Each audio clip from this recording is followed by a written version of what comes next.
Welcome to Lesson 28A, Authorization in Web Forms. Authorization refers to the process of determining what a user is authorized to do in your web application. Authorization works the same way regardless of how the user is authenticated. Authorization is configured by using the authorization element in the web.config file.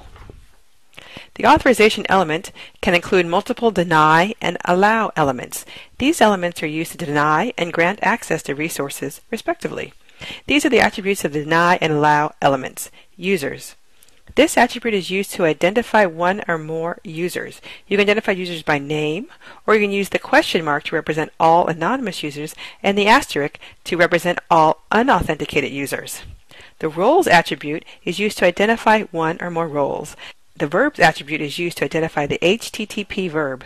The default is all.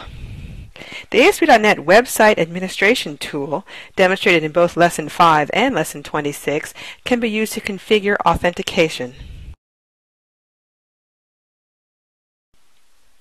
In this lesson, you deny access to your web application for all unauthenticated users.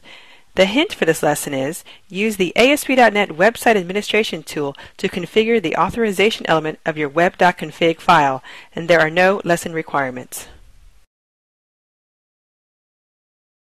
To get started with this lesson, select New Project, ASP.NET Web Application, and enter Lesson 28A for the name of the application. Finally, click the OK button.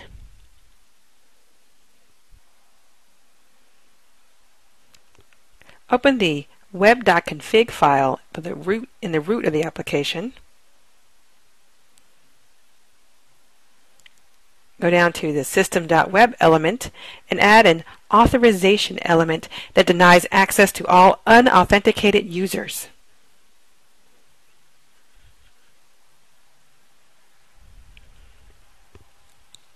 By using a question mark to represent all anonymous users. Now click the F5 button.